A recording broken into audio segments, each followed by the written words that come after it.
Without a doubt, the movie I just watched is the weirdest film of the year in the best possible way.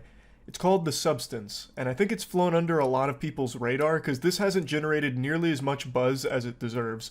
I only heard about it because during streams, people were telling me I need to go see it. It's an incredible body horror movie. I had high expectations of this film. I knew nothing about it going in, didn't even know the concept of it. I was blown away. I thought it was extraordinary. It's super self-aware in its campiness. So, the concept of the film is a woman who's getting older is really struggling to come to terms with not being like the beauty standard, being the beauty girl, because she was a TV star for the longest time and she was used to everybody just suckling farts out her butt. And as she was getting older, people stopped doing that. Her ratings were starting to drop, and she was really struggling to come to terms with that. So she gets this opportunity to try something called The Substance, which promises to bring a better version of herself forward. Prettier, younger, this and that, the whole kit and caboodle. Now, while this idea has been explored numerous times, the pursuit of perfection, unrealistic beauty standards, and all kinds of things that this movie thematically explores, it has never been tackled in a way that The Substance has done. It is so good. And I really think it's elevated by how self-aware it is. Very clearly, there's a lot of Cronenberg influence on a lot of what you see and a lot of what you experience with this movie, and I love it. It was so refreshing, it was gross, it was yucky, and I'll get into the nitty-gritty of it for sure, but I really do think this was a pretty special film, but not everyone is going to like it. We went with a pretty large group, and I'd say 60% loved it, and the other 40% were repulsed by it. They hated it. Drew was livid. There was steam coming out of his ears. He hated sitting through this movie so much. He wanted to be neuralized by the Men in Black just to get it out of his mind because he thought it was just that trash. And I feel like that's going to be an experience for a lot of people. There are going to be people that can really appreciate it and those that are just going to be super put off by it. I guess another thing worth mentioning that some of the people that hated it pointed out is that probably a good like 20% of this movie is spent naked. So there's a lot of titty and ass and like close up of booby and ass. Like sometimes it came out of nowhere like a jump scare with bang, honkers. And there is a lot of that for sure. I don't think it's like needless nudity or something when it's there. There's a reason for it, but there is a lot of it there that maybe some people might find to be like excessive, because there were moments where it was like actually like softcore porn to a certain extent, especially because one of the big things is, I'm not going to get into that because I think that's probably too big of a spoiler, but the sexuality of things does play a role in the actual plot of it all. But me personally, I was smiling ear to ear from start to finish like there was someone tickling my armpits. It had me in such a good mood. Like it was so fun. It was silly in all of the right ways and at all of the right moments. It was serious at all of the right moments, and the body horror is so good. Typically when something tries to be body horror in 2024, the modern age, they just do the laziest, cheapest shit ever where it's like CGI blood coming out of orifices and maybe like an eye poke or something. This film, it goes hog wild. It was like watching a live action Meat Canyon film. I thought it was so good. And it also does play around with the blood too. There is like eruptions of blood. There's tons of guts and gore and everything. But that's not the bread and butter. This whole film, from the way it's filmed to what it presents you with for like the monster creature design, is stellar. I love how everything in this film feels like it's under a microscope. So even something as simple as the Hollywood big shot smoking a cigarette, it's super zoomed in on the cigarette and like his pores, and he's like got saliva dripping out of his mouth while he's smoking it. He's eating some prawns and it's like really yucky sounds, like the worst ASMR ever. And you just sit there and witness all the grossness of it. Even when it's not body horror, it's just filmed in a way that just puts you on edge effectively. And I just thought it was great. Now, like I said, a lot of people hype this movie up saying that it's one of the better body horror films and like the best horror movie of the year. And I agree, it is definitely up there. And interestingly enough, there was a sizable chunk of people that thought I'd really appreciate it because it's eerily similar to a concept that I wrote about years ago. I had an idea for a short story that I put a tweet out about like 6 or 7 years ago, and I had even told a piece of that short story on our album, The Evolution of Tears, for the Gentle Men just kind of as like a silly little track, so we put it to music, and it was just like a short summation of the story. And fundamentally what it was just this dumb dog shit idea I had where a woman achieves immortality through birthing a clone of herself. So she gets to her octogenarian era, she's senile, she's about to buy the farm, but before she dies, she spontaneously gets pregnant and births an exact copy of her younger self with all of her current self's memories. And in the substance, it's actually kind of similar. So when she gets the substance, she collapses, her back splits open, and she spawns a young version of herself. So the big thing is, she is the Matrix, and this new person, this new being, is actually her. You are one, but it is two separate people, the old you and the new you. And the thing is, you have to keep switching bodies every 7 days in order to not have any like bad side effects from it. I'm trying not to spoil anything, but all of this I'm pretty sure is going to be in the trailers because it's the entire premise of the film. Now, if you've got your thinking caps on and you're using all the neurons up here, you're going to start to connect dots that my short story and the substance, they share some similarities. Now, I'm not necessarily going to be knocking on their door with a lawyer with some papers drafted or anything, because obviously my short story did not inspire this in any way, shape, or form, and they are drastically different. But I couldn't help but actually laugh once the birthing of the younger version of herself happened, which was a really good scene, by the way. But I couldn't help but laugh because I immediately drew that connection of, oh, this is like actually my short story that I'm watching right here, this one moment. Because that is fundamentally what I was writing about for it, in a much worse, stupider way. It's done significantly better in this film, but I just thought that was so interesting that it was like even remotely similar at any stage. So I just wanted to point that out. I'm not asking for royalties or anything, I just wanted to put that out there. Yeah, I just thought this movie slapped. As I mentioned, I think it is a very self-aware film in a way you don't really see that often. It's campy in the best ways. And let me give you an example. Dennis Quaid. Dennis Quaid plays this Hollywood guy. He has the television station that our main character was once the star of, and now the younger version of herself is now the star. Of course, no one knows these are the same person or anything. Like, to everyone else, they're two separate people. And he's a huge scumbag. He's a pervert. He's a bad weirdo. He's a degenerate. And Dennis Quaid leans into the idea of like Hollywood sleazeball so well. So, for example, when he's like just traversing the world, he's in these like steel-toed boots. When he like if he was walking down the hallway in any scene, it sounded like Sonny from iRobot jogging. Like, it just sounded like metal clanking against metal every time he made a move. And the way he moved is like Vince McMahon. So he's always doing this. So every time he's walking, he's hitting him with some of this right here. And he, like, his mannerisms are so silly. So like towards the end where he's like, pretty girls should always smile. And then he starts walking away doing this.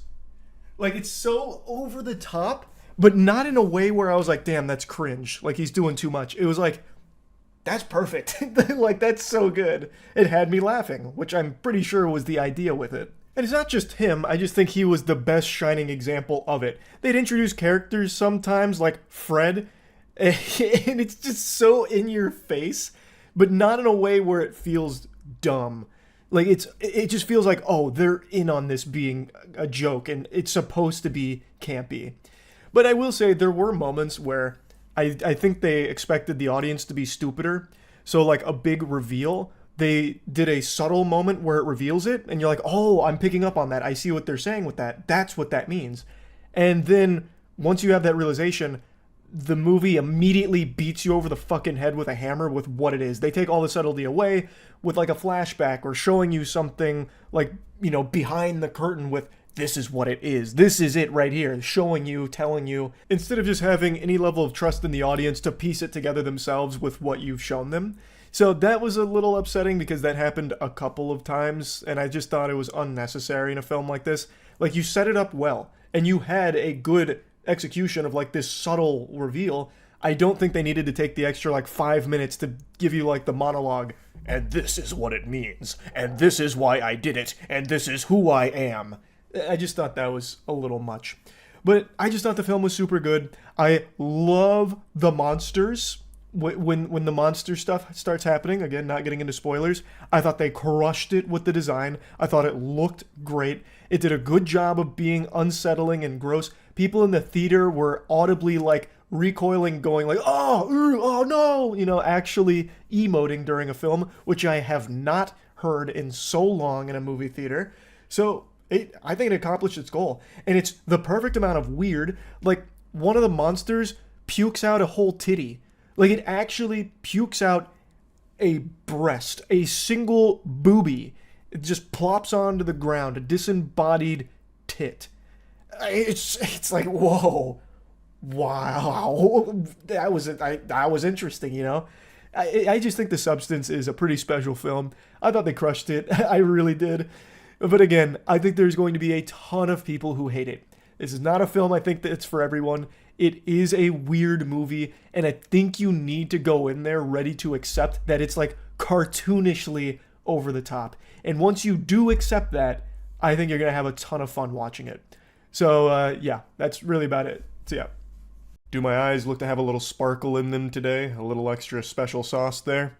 Well, it's because I finally saw a great film, snapping the stinker streak of Joker 2 and Megaflopolis. God bless. I saw Transformers 1. This has been one of the most highly requested things I've had all year. Like, second only to people requesting that I get taller or cut my hair. People really love this film. It has a lot of hype. And apparently it hasn't been performing that well at the box office, which is just a fucking shame. Because it lived up to the hype. I actually liked it a lot. I planned on seeing it 2 weeks ago when it came out, but unfortunately my ass was getting cooked like a Thanksgiving turkey by COVID. So I wasn't able to go, but I went and saw it today and I liked it a lot. I do think this is one of the better Transformers movies that's been made. Like, period. I'm not just talking about like animated Transformers. I mean, like, of all Transformers movies. It's just super solid. And I think the trailers and the marketing for this film did it a huge disservice. I think the reason why it hasn't gone like fucking Bazinga style at the box office is because a lot of people thought that this was purely a children's movie. Like, all the marketing material made it seem like something you'd see on, Disney XD. And that's just not really what it is. When the first trailer dropped, that's what I thought it was. I thought it was mainly like a kid's movie, which is fine, but it's not. The marketing team really did this dirty. Don't get it misconstrued, though. This isn't like some kind of R-rated, grimdark universe Transformers films for adults only. You're not going to have titties and blow and grease or anything here. You're not going to be watching Optimus Prime dealing with PTSD after witnessing war crimes or, anything like heavy. But it is a film that can be enjoyed by anyone of all ages. Same way I feel about Puss in Boots Last Wish, Puss in Boots 2. That is a film that is just really good and just happens to be a family-friendly film. Now let's dive into the meat here. Transformers 1 is the origin story, basically, for Optimus Prime and Megatron. In this film, they're not Optimus Prime and Megatron yet. You see how they were like close friends. They started as fundamentally nothing. They were mining bots, and they go on this big buddy adventure, and it leads to what the characters eventually become.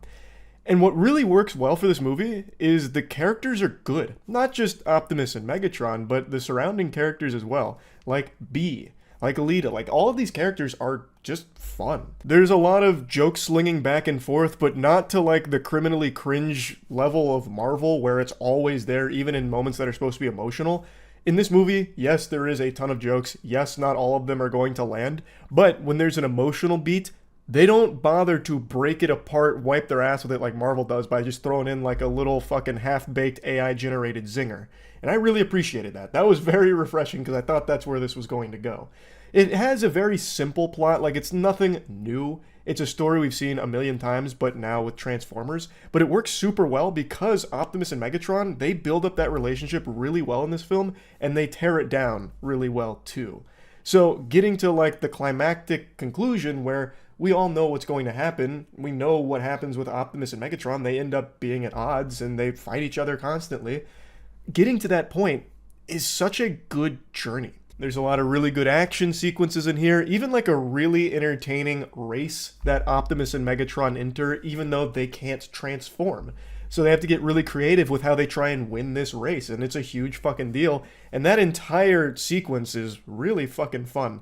This is going to seem like an insult, but it did kind of remind me of Spy Kids 3D with that race, but done super well here. Like, I'm not using that to try and bring it down. It's just I love that, and that's always the first thing that pops in my head is that Spy Kids 3D race, that godforsaken sequence. But in Transformers 1, that race is so entertaining.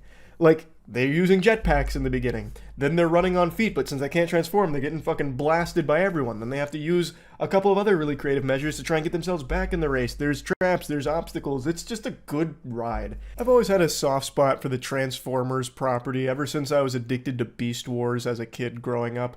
So seeing a movie like this was just really refreshing. It really felt like a good time.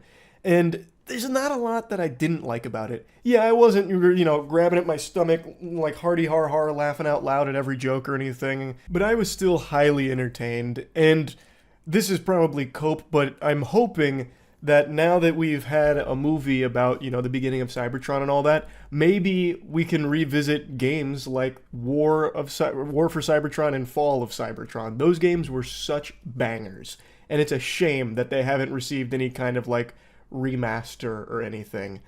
But I don't think that's gonna happen just because of this movie or anything, but I wanted to throw that out there. Those games fucking slapped. Anyway, though, I liked Transformers 1 a lot. It lived up to the hype. I definitely think it's worth watching for sure.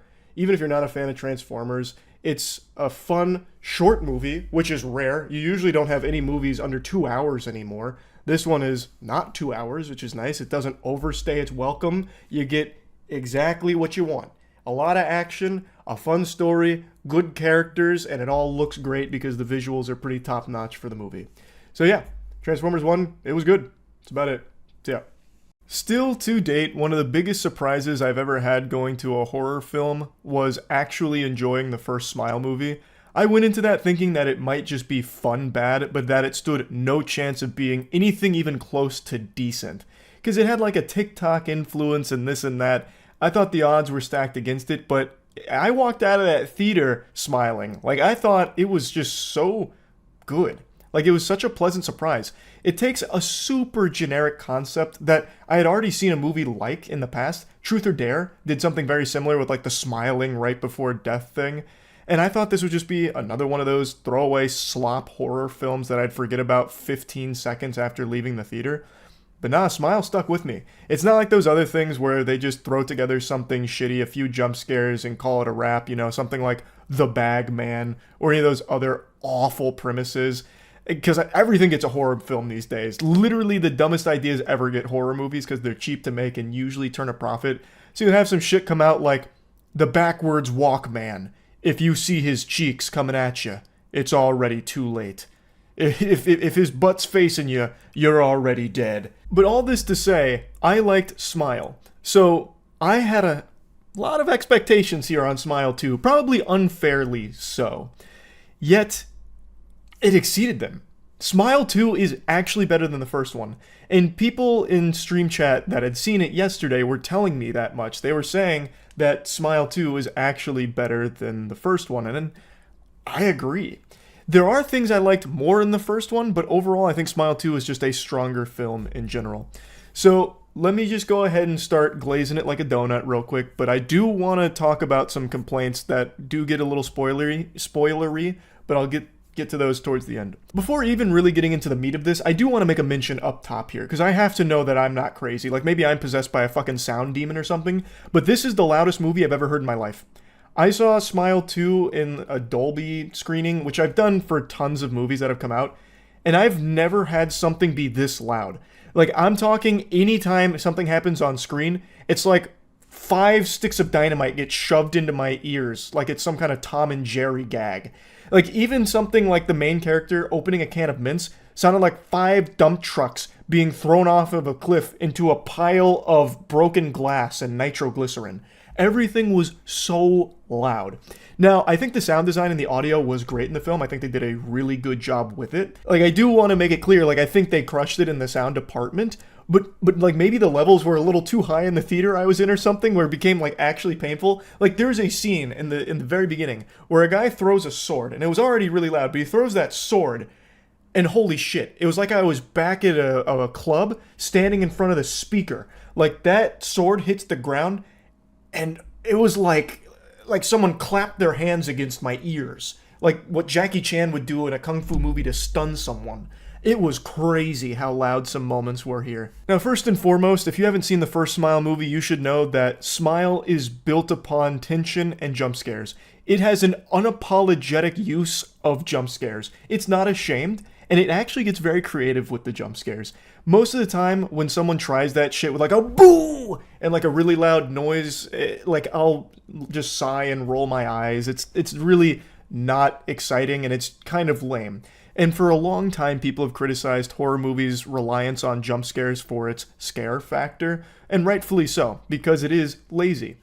Smile 2, though, and the first Smile by extension, they take jump scares and they use them so well. So they build tension, effectively build tension. And instead of like releasing the tension with a jump scare, it just keeps building the tension, and you're like hoping for a jump scare, and then when it comes, somehow you're still not expecting it, and it hits. It actually hits. Their jump scares here are so creative. Now, they don't reinvent the condom with them or anything. The jump scares still have like the loud noise, scary face kind of thing going on. But the way that it's utilized is so good. It's like a pick and roll in basketball. Everyone knows it. Everyone knows pick and rolls are coming. But if you know how to use them well, holy shit, are they effective. And I think Smile 2 uses jump scares super well because it does the hard stuff of building tension and actually getting you invested and like kind of on the edge of your seat this whole time. So because of that, they're able to put a jump scare in there and have it not be cringe. And another thing that helps is characters that you actually care about. So when you're watching Smile 2, I think Naomi Scott does an incredible performance here. Like, she has mastered the teardrop coming from her eyes with like 1,000-yard stare in shock. And she just sells the peril and like the hopelessness and the fear so well. Really, everybody in the movie does. Like, I was really surprised by how good everyone's performance was in the movie. So I did want to make a special note of that. But like, the characters do have you invested. And it's not like they give you a ton of information about them. Like, they're not fully fleshed out characters, but what's there is enough. Now, the movie follows pretty much an identical storyline to the first one, almost beat for beat, which is one of my complaints. I wish they had done more with maybe giving us a little bit more on, you know, the actual monster itself. Like, I understand keeping it a mystery, that is the most effective thing you can do with it, but it really does follow almost the exact same roadmap that the first one laid out. It just follows it better, like it's a more exciting ride. But I do wish they had explored other ideas a bit more. So our main character is a troubled pop star who's gone through something traumatic in the past. She's had issues with substance abuse, and she unfortunately watches one of her friends kill himself with the smile demon possessing him, which passes it on to her. This is all in the trailer. This isn't a spoiler or anything. So now it's her battling against this evil. And a lot of the things that are in place narratively were the same things that were in place in the first film, which is fine because it works and it's good. But like I said, I wish they explored a couple of other ideas and maybe did a little bit more with the universe and world building. But to counter my own complaint here, like I'm in fucking debate club, they did do something very different for the intro of this movie. They did a single take, one continuous shot action sequence. Like, I'm talking guns blazing, knives out, blood, gore, like all of that action sequence that felt like I had wandered into the wrong film for a moment. It was good. Like, they did a great job with that whole sequence. And it's very interesting how it ties into the rest of the movie. I'm not going to spoil anything, but I thought that was exceptional. And that had me hooked immediately. I just wish they had more moments like that where, like, it didn't stay the exact same course as the first film. But it's not like the biggest complaint because it still worked very well. I still really, really liked this movie. And since I mentioned that intro sequence, I do want to just point out the cinematography in this movie, I thought stood out. Like, I thought there were some really creative shots. Like, there were some really good shots and some good spins on some, like, classic shots that you've seen a million times in other horror movies that you just wipe your ass with in those films. Well, here they take those same kind of shots and they put like a nice little creative spin on it that works super well, that helps elevate the whole thing. Especially considering that a large part of Smile is playing with people's perception of what's real and what's fake. Since the Smile demon gets inside of the victim's brain and starts pulling levers and shit like that worm out of Courage the Cowardly Dog, it is changing what is real and what's fake, as well as just the flow of time. Like, how long has it been? Which is really fun as someone watching the film trying to figure out what's real and what's fake. Oh, that must have been real because of this. If it was fake, then how the fuck did she end up over there? You know, that couldn't make any sense if it was fake. No, how could that possibly be fake when I have a boner? That doesn't add up, you know? Like, it's a fun little game that the audience gets to play of figuring out, well, what's in her head and what's reality. And the film plays with that super well. And I think the way that it's shot helps with that too. And it's something I really appreciate. I really like the narrative to this, even though it is just kind of retreading the first one. I just still think it hits. And I like the pop star spin on it because then she's constantly surrounded by people in public. It allows for some really interesting new kind of horror scares that they try. Because in most horror films, you have the standard like haunted house shit or just like really dark shit. Smile 2, pretty much all the scary stuff happens in broad daylight, lights on. Almost nothing happens in the dark. And that's pretty fun. That's pretty cool. I also was a little worried that the pop star angle would be overplayed a bit in this film, where it focused too much on like pop music and like musical performances and stuff, and I thought it would take away from the rest, the shit that people actually care about, which is the horror. It doesn't. The pop music does clearly play a role here, but it doesn't like overstay its welcome or anything, and when the songs come on, like, it's fun, and usually something happens during it. So it's not like it's a totally separate thing. Kind of like in Trap, one of the big critiques I had of it is that it felt more like a concert first and foremost before like a movie. I was a little concerned that maybe this might have something similar. No. The pop music is there. It's a small portion, and it's not like overused or anything. It's not like the bread and butter of the movie by any means. So if anyone was worried about that, let me just go ahead and put your mind at ease there. I think Smile 2 is just really, really solid. I thought it was fucking great. But I do want to get into a few complaints now. I already mentioned the one where I feel like it was just kind of the same thing again, but better. That is still one that I have, but my biggest complaint is actually the ending. But I just feel like the movie's ending was the most predictable ending that you would have imagined when you saw that the character was a pop star. And it's something tons of horror movies have done in the past. That, well, now the genie's really out of the lamp and everyone's got it. The bad thing's everywhere now. And I just don't like that. I think that is so overdone. I recognize that when it comes to Smile, there's nothing necessarily new about it. It just executes everything better than what else came before it. However, in this ending, I don't think it did it better. It did it the same as tons of other horror movies that end with Pandora's box is open, now everyone's affected. It just did that, and not really in a new way. So I was kind of underwhelmed there. I get it conceptually, like it's a strong conclusion. I just couldn't help but feel less than satisfied. Especially when you consider that the ending of the film also nullifies a lot of the film's best moments. This is a big spoiler. I'm going to try and tiptoe around it as to not ruin this. But the way the movie ends, it kind of rewrites and undoes a lot of the best scenes from the film, like retroactively.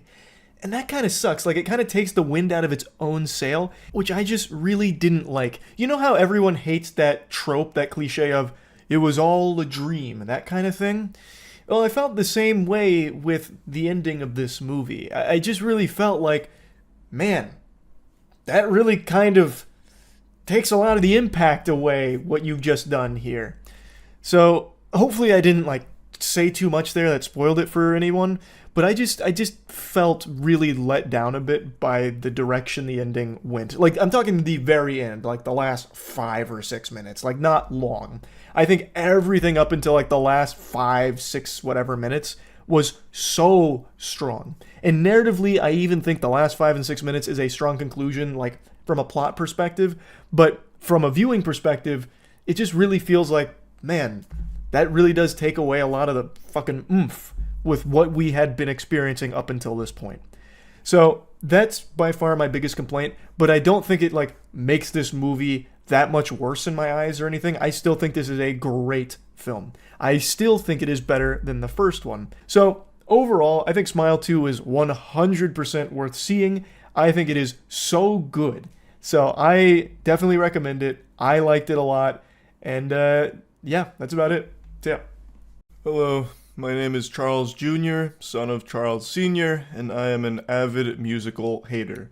Well, hater might be a bit too strong, because there are a few musicals I do like and enjoy, but on the whole, I am just not a big musical enthusiast. I'm not an enjoyer of that genre of film. I do see most of the new ones that come out, and I try and go in there with an open mind. I don't go in there angry with a big frown like the Grinch trying to find ways to steal Christmas, or the Fun Police making sure to rain on everyone's parade. But even though I approach these movies with a mind more open than goatsy, I'm usually just not having a great time watching them. You know, I'm not overcome with joy. It doesn't have me in my seat kicking my little legs up, going ballistic for it. I'm not doing the dances or anything like that.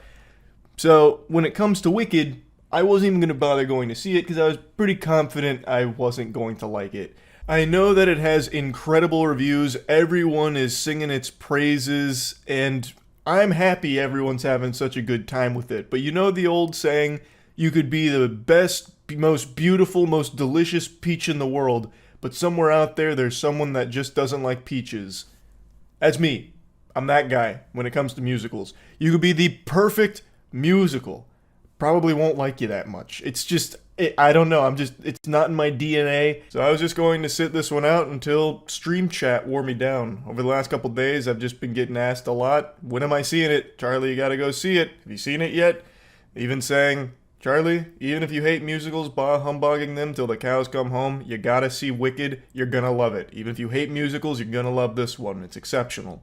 With glaze like that, how could I say no? So I went and saw the movie today, and let me tell you, is it the best musical I've ever seen, and did it finally open my third eye to the joy of musicals? Nope. It didn't. It's not a bad movie by any means, but this is like the most musical I've ever seen in my life. And like every time one song ends, another one immediately begins. And shocker, my least favorite part of musicals are the musical numbers. Like, I don't like those sequences all that much. Like, sometimes the music's good. Like, there were a couple songs in here I was like, oh, this is kind of a boner jam. I'll snap my finger to that. But on the whole, it's just, I'd rather it not be sung at me. Like, if this was a video game, I would be skipping all of the singing cutscenes. Because I actually do like what's in between. I actually think the visuals to this film are pretty fucking cool. And I thought it had a fun story. Like, it's not like the deepest or most complicated thing. It's all very predictable, but it's executed very well, which makes it super effective, and its underlying themes are conveyed and done really well, too. Like, all of it's just super solid overall, which is definitely thanks to some super strong performances from the cast in the movie. But man, I just always roll my eyes and sigh when a musical number breaks out, and they are breaking out more than my face with acne as a 13-year-old boy. It is anytime a character is experiencing anything or feeling anything, it needs to be verbalized and sung about in a song. It just feels so unnecessarily frequent here, where anytime any character experiences anything, no matter how small, it's about to get a whole fucking ballad based around it. Like, even just straight up nothing burgers. Like, you'll have Galinda, you know, go hog wild singing like, oh no, I've done it again. I drank too much milk, now the bubble guts have set in. I bloat from lactose, now I don't know where to go. And then it'll be like a back and forth duet. Well, what about Oz? What about him? Maybe he'll help. No, he cannot. My enzymatic processes are shot. It's like, come on, like this is such a like a nothing song. Like you're singing a nothing song right now.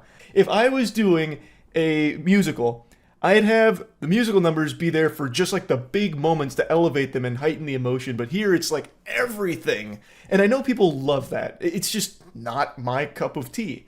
Like there's a song in here, like in the middle, not the middle, it's more towards the beginning, but like there's a song in here where the bad boy rolls up, the prince, you know, popped collar type shit, and this guy, he slams ham. This guy's like the pussy magnet type dude. So everyone's like fawning over him, and he goes into the library, and he's like, yeah, reading is for nerds. We don't like to read. No, we just don't want to read because they're not teaching us right. And he's like kicking books around. I mean, that's not actually how the song goes. Like, it's obviously a much better, higher quality song than that. But, like, it's a fucking 4 or 5 minute song. It feels like all about him wanting to stay stupid. Like, the song, one of the lines is literally, like, how great it is to be ignorant. It's like, yeah, we love to not think. And it's like, come on. Like, you can get that character trait across without, like, this long, silly song about, like, we don't want to think. You know what I mean? But, like, the dancing's cool. Like, that one has some cool dancing. You have people in the background, like, doing this and, like, sliding around on books. Like, that's kind of cool, but it goes on for so long, and I just do not want to hear a song about it at all. Of course, every song's not like that. It's just that one really stuck out to me as a, what the fuck? Why did this one need a song? The joy of being dumb, you know? Like, it didn't need this long of a musical sequence.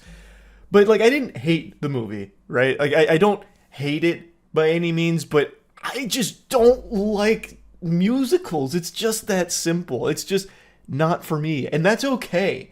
Like, I think it's totally fine that I don't feel the same way about this movie as most people do. I can see why people would really enjoy it. If you're into musicals, this seems like one of the better ones that's come out recently.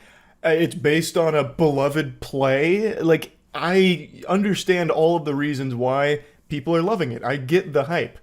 I'm just not on that hype train. The conductor hasn't gotten me on board. I am just not a musical fan at the end of the day. But I gave it a chance. I don't regret it. Like, I don't think it was a waste of time or money or anything. Like, I wasn't miserable by any means. So yeah, just wanted to give you a little update on what happens when a guy who doesn't like musicals goes to see the most musical of musicals. Kind of plays out the way you'd expect it to play out, really. I don't know if there's anyone that's necessarily super surprised that it's not like my favorite movie of the year or anything. But yep, that's really about it. So yep. Well, this will be an easy and quick moist meter. Dune Part 2. It's good. Really good. All of my minor complaints about Part 1 completely fixed in Part 2. I know a lot of people didn't like Part 1 for one simple fact. It was slow, and it felt like it was only ever building and never quite reaching what it was building to. And I get that. It kept serving you really tasty appetizers, but never giving you that main course because it's set up for further movies to explore that and conclude it. So I do get that that can be a little underwhelming, and I've never really minded a slow burn type story, so I was never put off by the pacing of the first one, per se. But I do understand that some people kind of viewed it as a bit of a snooze fest. Like, they sat there watching Dune, and it was like listen to Jigglypuff's song and they just fell asleep. Well, I don't think you'll be having that problem with the sequel here. You'll probably just be shoving that fucking popcorn in your face. You paid for the whole seat, but you only need the edge. Because Part 2 has a lot going on all the time. I loved Part 1 for the narrative and its characters, and there were great fight scenes and some impressive visuals, of course. But what really sold me on Dune was the world and the way that it was crafting its story. It also helped that the characters were really well written, so I cared about them pretty quickly. And in Part 2, I care about them even more, and they're even more fleshed out, because obviously they have even more time with them, and the writing is still super tight. Part 2, though, blesses us with some incredible action sequences that are visually stunning and just some beautiful scenes. By far, my favorite sequence in this film is when we're getting to know the Harkonnens. There is, I'm trying to avoid spoilers, there is a new Harkonnen coming into his own here in a big way, taking on a large role in the story, and in order to really introduce him and hype him up to the entire universe, they have this gladiatorial show match where he just goes in there, takes a couple scalps, nuts to butts, cleaves some people to pieces, and everyone pumps their fists. Yeah, way to fucking murder him. Yeehaw, woohoo, that kind of stuff. It's rigged. So the combatants that he's fighting are supposed to be drugged so he can just easily dispatch them. Basically just farming low elo here. And what ends up happening is, well, one of the combatants, a familiar face, is not drugged, and it leads to a really interesting fight. But it's not even so much that, it's the way that this scene is portrayed. It's pretty much all black and white, and it looks so cool. Like, it looks amazing. So seeing a full fight go on in that style was really interesting. And I don't know why I feel like pointing this out, but for some reason I got very strong Final Fantasy X vibes, like with Blitzball, where like all these fireworks and shit are going off celebrating. But in Dune Part 2, those fireworks are, again, just black and white. So basically it's like giant fucking ink blotches just exploding in the sky. And they kind of linger there for a little bit, making like this pseudo Rorschach in the sky. It's just really a very, very creative style that I loved to watch. And there's quite a few scenes that have very interesting visuals to them. Obviously, you know it's going to be extremely impressive given the budget of the film and given how beautiful the first one was. But I was really blown away by the visuals in Part 2. Even better, somehow. And again, like I said, this one has a lot more action to it, so I don't think there's going to be a lot of people that are bored by it. Because like I said, I know a lot of people said they were bored with Part 1. I don't envision that being the case with this. I think it's exciting, the story is gripping, it's visually fucking astonishing. I just really think Dune Part 2 is the complete package. Oh, it also sounds great. The music in here slaps. Nothing but boner jams out the wazoo. The love story they tell isn't cringe or anything. It's handled really well. It's very interesting. The coming-of-age story of Paul Atreides, destined to be this extremely important leader that he needs to become, I think is done very well. Like, I just thought this movie fucking slapped. Now, I don't think it's perfect. I would like to talk about a couple complaints. A few of them that I have are spoiler territory, so I'm not going to get into spoilers, but one thing that I think this movie suffers from is just having so much that sometimes things get lost on screen. So, this isn't a spoiler. Paul Atreides, he gets a little bit of future sight. You know, this guy, he can see some shit before it happens. And since he can do that, it leads to a lot of his decision-making being a question mark to the viewer sometimes, and you just have to accept that he's doing this because he can see the future, so this must be the only way.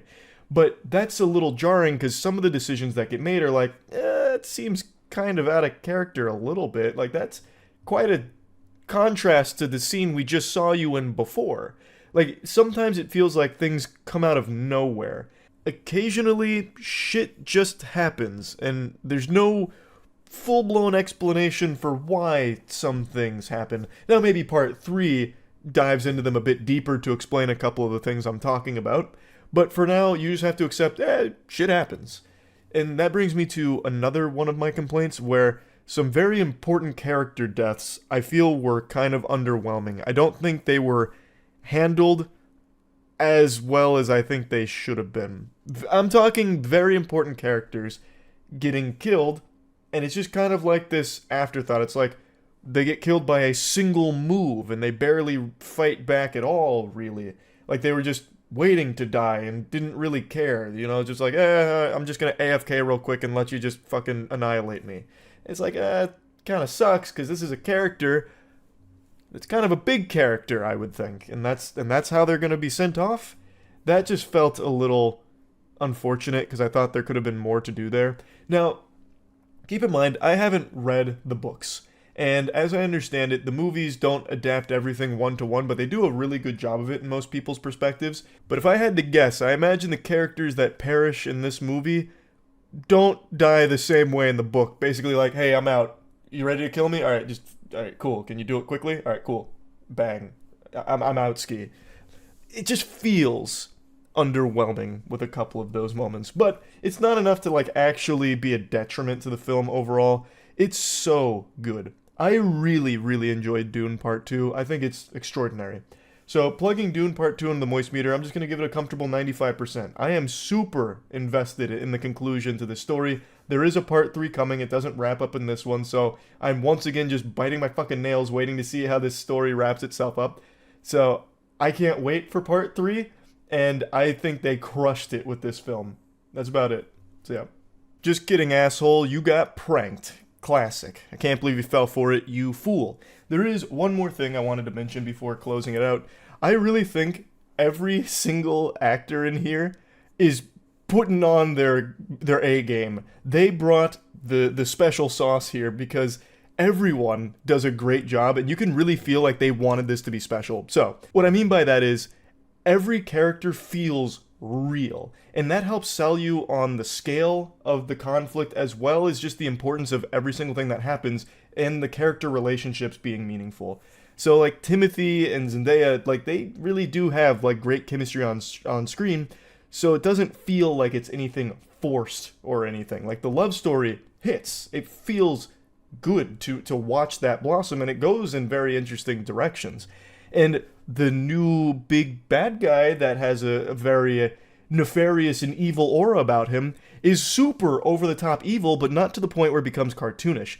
He's played by Austin Butler, and he'll just murder people for fun. Like, if he just gets, like, a weird look from someone, it's fucking slitting their throat just because of it, or, like, peeling their scalp off because why not? And sometimes that just gets comical because of how over the top it is, but not here. It feels menacing because Austin Butler goes hog wild with it and really commits to it and makes it menacing. And that's true for every character that gets introduced here and every character in the world. It just really seems so real because of how much effort they put into their performances. And I just had to point that out. I just had to mention that. So yeah, now that's about it. See ya. What do the two best movies of the year have in common? Sand. Dune 2, and now Furiosa. I don't know why sand seems to be the new thing for high quality productions, but God bless. Furiosa is extraordinary. I am a huge fan of Mad Max Fury Road. I think it is a masterpiece that will probably forever stand the test of time. I think that movie will always be good, even 100 years from now, no matter what the standards are then. When our fucking existence is just like little brains in a jar, we'll probably still be highly entertained by Mad Max Fury Road. So to say Furiosa had big shoes to fill in my eyes is an understatement. And I'm happy to say that I think it absolutely succeeded here. Now, I'll go ahead and get this out of the way right now. We'll get down to the brass tacks. It's not better than Fury Road, but I would say it's almost as good as Fury Road in a very different way. These are totally different experiences. Fury Road is a spectacle that's a little light on characters because it didn't really need to. You just get so lost in this unbelievable experience that you don't really need a whole lot of depth to the world and the characters around it. Furiosa, however, is all about its characters and world building, while of course maintaining that iconic DNA that Mad Max has become known for of beautiful action set pieces, practical effects, fucking combustion engines that rattle your testicles in your seat, fucking pumping gasoline into your veins as you watch the film, pumping your fist at the set pieces. All of that is still very much intact, and it now has a much deeper, lore-rich world and characters to accompany it. So, let's get into it. This obviously focuses on the origin story of Furiosa taking place before Fury Road, kind of explaining how she got to where she is in that film. It starts with her as a child getting kidnapped by the new main villain here, Dementus, played by Chris Hemsworth. I love the name Dementus, by the way. It's very reminiscent of old George Lucas Sith Lord ideas with Darth Insanius and Darth Yucky. I love that name. Dementus is so good. Now, I initially thought he'd be like a diet great value Immortan Joe, but he's not at all, just completely different. It's like comparing me to a tall person, like it's not even on the same scale. The only thing that Immortan Joe and Dementus share in common is that they're both worshipped by their followers, but Dementus is completely unhinged while also being extremely crafty, and it's very clear that Chris Hemsworth loved playing this role.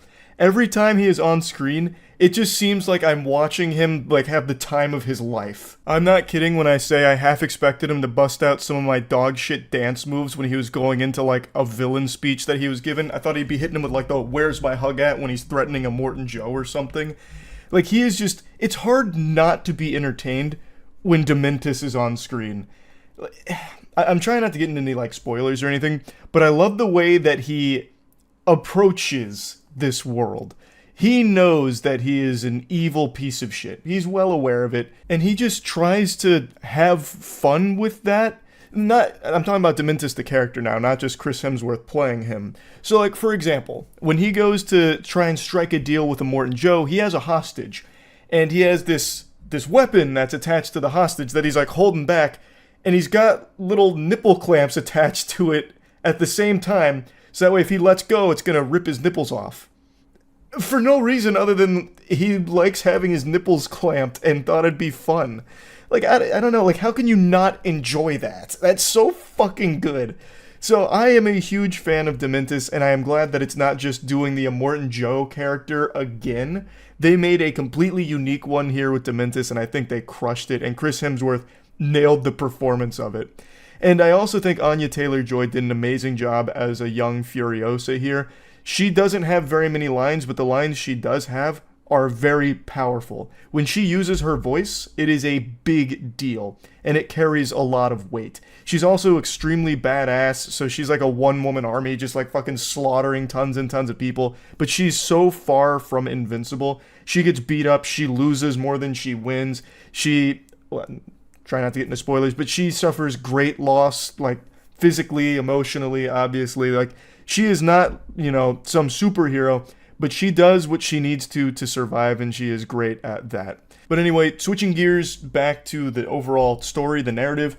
After kidnapping Furiosa, Dementis does something unforgivable, and Furiosa dedicates her life to revenge. She will do anything she can to get the chance at killing Dementis for what he has done.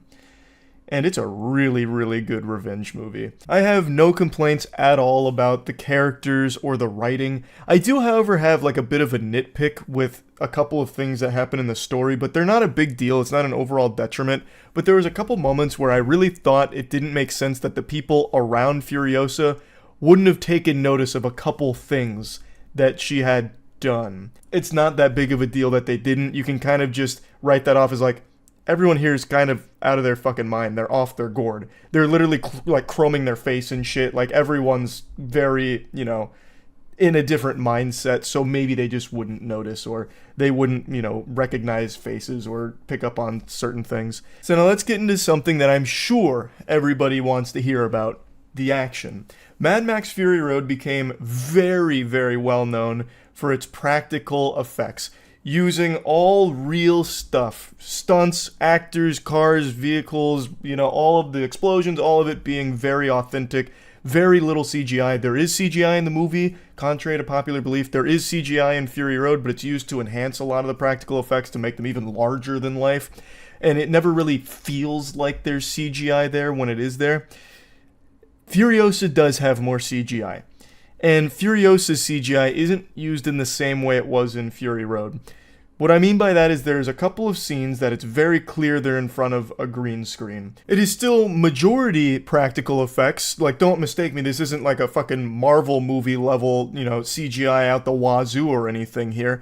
But there is noticeably more here, and it does stand out, especially because I went in expecting there to be pretty much none, like there was in Fury Road, where it's, it's sprinkled in here and there for some flavor.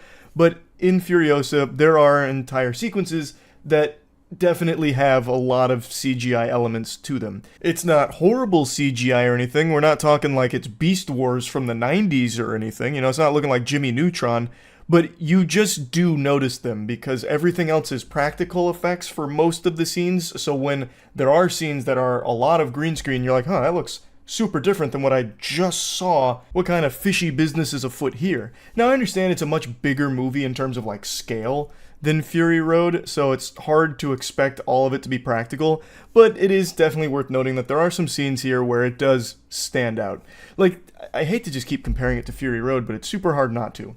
So like when you had the big CGI moments in Fury Road, like the storm, that shit still looked like amazing. Like, that looked so like vivid. Like, it really felt powerful. Like, that CGI was there to enhance and bring more flavor to everything we were experiencing, like, physically, like all the practical effects.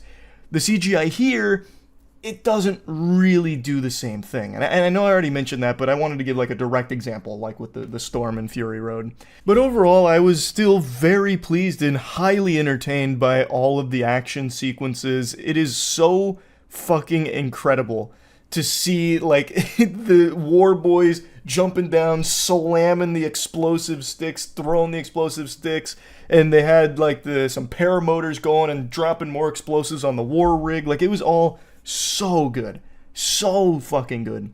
And one thing that I have to mention here is I just love the world. Like, I love all of like the silly character costumes that George Miller comes up with. They're so good. There's just nothing else really like it. It's just so fucking unique. I'm a huge fan, and I really do think Furiosa is a great film. I don't have any like major complaints. Like, even the CGI thing that I harped on a little bit, to me, didn't ruin it. It didn't take me out of it. It wasn't even like really disappointing or anything per se. It's just something that I noticed where I was like, oh, Fury Road I do think was definitely better in that regard, but Furiosa is still better than the vast majority of things that come out in terms of its action and its practical effects usage, as opposed to putting all of the budget, all their eggs in the basket of CGI. They say, fuck it, we'll do it live. We're going to do it with real actors, real stunts, real environments, real vehicles. Fucking run it. And it's still so thrilling. And it just breathes so much life into a film like this. So Furiosa, I definitely think, is a must-watch movie, especially if you like Mad Max Fury Road. I imagine you probably didn't need my seal of approval on that. If you liked Fury Road, I guarantee you are going to see this no matter what. But plugging Furiosa into the Moist meter, I'd easily give this a 90%. It's still a very, very, very good movie. It's about 2.5 hours long, and it tells like 5 chapters. And I don't think it feels 2.5 hours long. Like, this was a like full throttle, just blast. It was great. So yeah, Furiosa, absolute banger. It slapped. That's about it. So yeah.